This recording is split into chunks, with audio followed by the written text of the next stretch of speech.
네, 이번 시간은 뉴스앤 파워 인터뷰 코너입니다. 대한민국 후의 선장을 뽑는 제20대 대통령 선거 이제 꼭 30일 남았습니다. 여야 대선 후보들이 마지막 한 달 진검승부에 돌입을 했지만 아직까지 확실한 승기를 잡은 후보가 보이지 않고 혼전이 이어지고 있는데요. 오늘은 5선 중진인 더불어민주당의 이상민 의원과 함께 관련 이야기를 나눠보도록 하겠습니다. 의원님 어서 오십시오. 네, 안녕하세요. 네, 바쁘신데도 작년에 이어서 또 출연해 주셔서 감사드립니다. 네, 감사합니다. 네. 대선 변수로 이제 꼽혔던 설 연휴 민심 그리고 대선 후보 TV 토론이 1차 TV 토론이 이제 열렸습니다. 이후 민심이 이제 향방이 어디로 쏠릴지 이제 관심이 이제 쏠리고 있는데요. 그렇다면 이제 먼저 의원님께서 살피신 대선의 해 지역구의 그 설 민심부터 좀 듣고 싶습니다. 네, 저는 이제 지역구가 대전 유성이니까 네. 지난 설 연휴 동안에 그 코로나 때문에 많은 분을 뵙지는 못했지만 뵌 분들의 마음은 잘 표시 안 하려고 그러십니다. 아, 네. 그리고 이제 그의 배경에는 각 후보들에 대한 불만이 좀 많고 뭐 다른 데랑 아마 비슷하죠. 비호감도가 높고 네. 그러면서 선뜻 어느 후보를 뭐 지지한다 이런 표시들을 좀 안 하시는 것 같아서 후보들이며 또 각 정파 특히 더불어민주당은 더 분발을 해야 되겠다 이런 생각이 들었습니다. 그렇군요. 네, 지난 첫 대선 후보 TV 토론 이야기를 해볼까 하는데요. 질문을 좀 나눠서 드리도록 하겠습니다. 이재명 후보가 이번 토론으로 뭐 큰 효과를 가져가지 못했고 첫 4자 TV 토론은 윤석열 후보의 판정승이다라는 이야기가 있는데 이에 대한 생각 어떤지 들어보고 제가 볼 싶습니다. 때는 이재명 후보가 판정승한 네. 것 같은데요. 라고 저는 이제 민주당 사람이니까 네. 네. 당연히 그렇게 생각을 하죠. 지금 보면은 이번에 뭐 타당 후보가 더 잘했다 이런 그런 이야기는 없는 것 같습니다. 이제 아무래도 이제 이재명 후보는 토론을 잘한다, 또 말을 잘 능수능란하게 한다라는 네. 기대치가 있고요.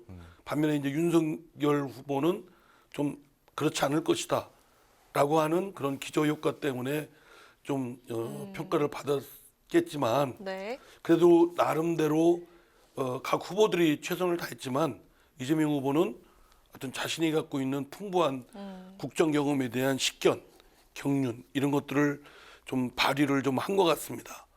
반면에 이제 좀 죄송하지만 윤석열 후보는 국정의 상당 부분을 경험하지 못한 그런 미흡함이 좀 여실하게 드러나지 않았나 싶습니다. 네, 네. 잘 알겠습니다. 남은 토론에서 이재명 후보가 어떤 점을 부각해서 또 좋은 면을 보여주면 좋을지 어떤 전략이 있을까요? 아무래도 이제 이재명 후보는 유능함 또 하면 반드시 성과를 낸다. 그리고 국정에 대해서는 향후 국정의 운영을 맡길 정도의 역량을 갖췄다. 이런 걸 집중적으로 부각을 시켜야 되겠죠. 네. 예, 물론 지금 정권 심판론이라는 더불어민주당 후보로서의 일정한 제약을 받고 있고 또 대장동 의혹이나 또 욕설 파문 등 뭐 이런 본인이 해결해야 될 그런 의혹 등 여러 가지 문제가 있지만 이는 본인이 또 해결해야 되고 또 문재인 정부의 공과가를 함께 계승해야 되겠지만 그러나 다음 국정은 결국은 유능함 또 역량 의지 이런 것들이 한꺼번에 필요한 부분이기 때문에 네. 이재명 후보로서는 그 아주 확실한 나라를 끌고 갈 수 있는 비전 또 역량 또 유능함 이런 것들을 좀 집중적으로 부각을 시켜야 된다고 생각합니다. 네. 지금 이제 TV 토론에 대해서 이제 여쭤보고 있는데 당초 이제 두 번째 TV 토론이 내일 열릴 예정이었죠. 열릴 것으로 이제 예상이 됐었는데 어쨌든 국민의힘이 이제 주최 측의 편향성 등을 이제 문제 삼아서 무산이 됐고 지금 금요일 11일에 이제 성사가 될지 또 이제 관심 모아지고 있는 상황인데 이 역시도 지금 뭐 100% 개런티된 상황은 아닌 거죠.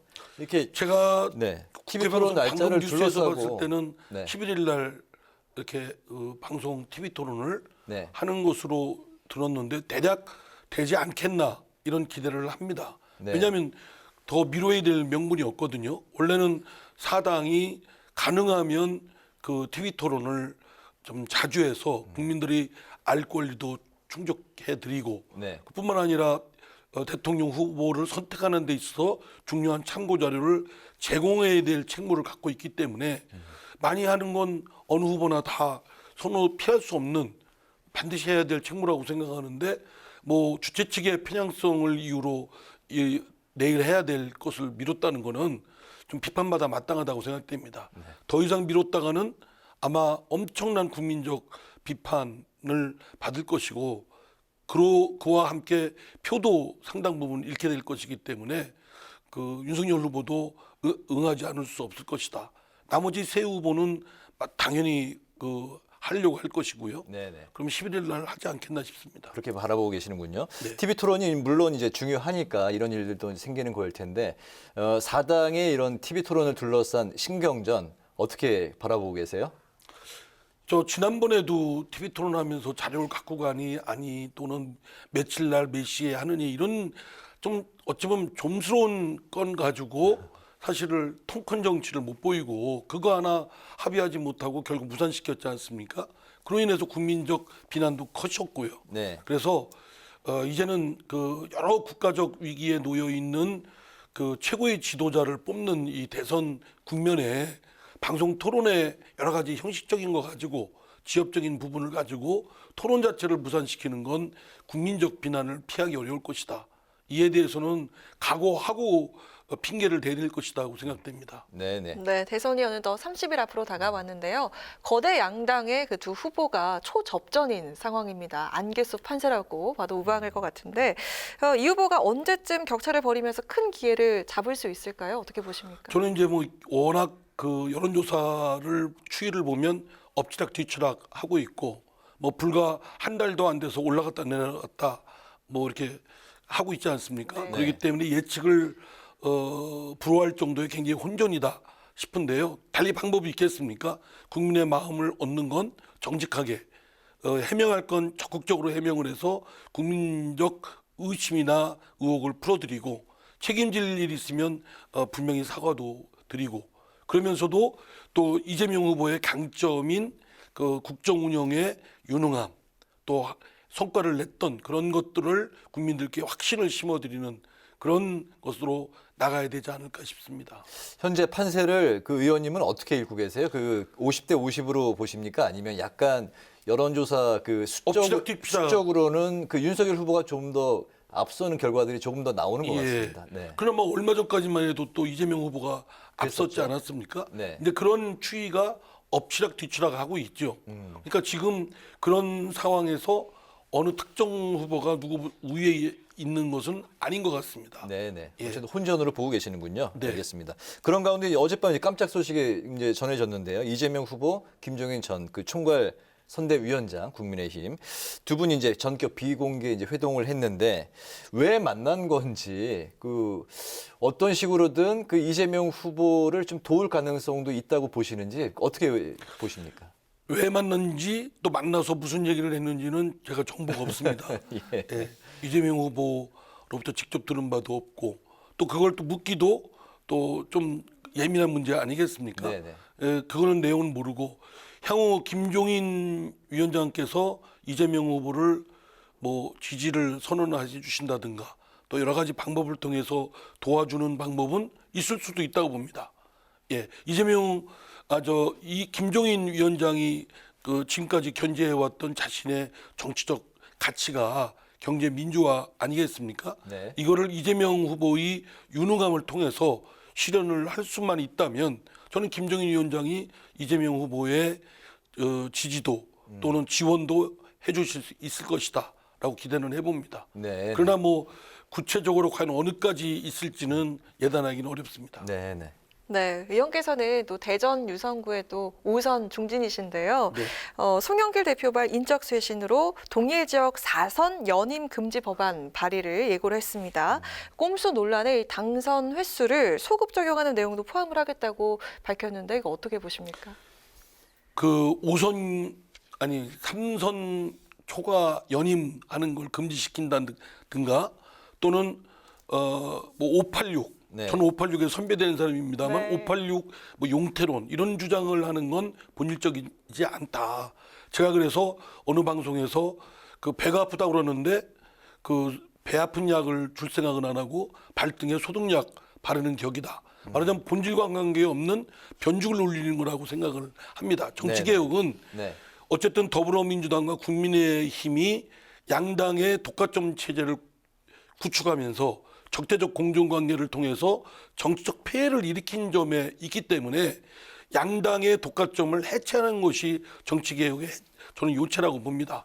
그런 양당의 기득권적인 그런 특권 또는 기득권을 해체할 생각은 하지 않고 당내에서 특정인 몇몇 사람들 또는 뭐 실제로 이루어질지도 모르지만 반응도 없고 감흥도 없고 뭐 확실한 실효성도 없는 것을 내놓고 정치 쇄신책이다 내놓는 거는 그 선거용으로 호도를 하는 것이 아니냐라는 것이고, 물론 고육지책이라는 측면도 있다고 생각됩니다. 그러나 네. 저는 그것보다는 본질적으로 정치인에 대해서, 정치에 대해서 국민들이 갖고 있는 반감의 본질을 꿰뚫어야 된다라고 생각합니다. 아, 처방이 이제 잘못됐다라는 예, 그거는 말씀이십니다. 양당의 네. 독과점 구조로부터 생긴 폐해가 크다라는 점이고요.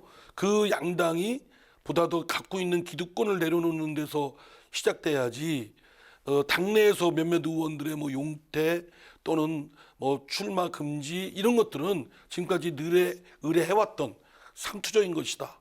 실효성도 없고 별로 국민들 감흥도 별로 없으신 것 같아요. 알겠습니다. 그렇다면 이제 국민의 그 감흥을 불러일으키기 위해서는 그 쇄신의 본질은 또 어떤 거라고 지금 생각하십니까? 말씀드린 대로 그 더불어민주당과 국민의힘이 양당제를 유지하면서 독과점 구조를 이득을 얻어왔습니다. 네. 예, 서로 적대적 공정관계를 해왔죠.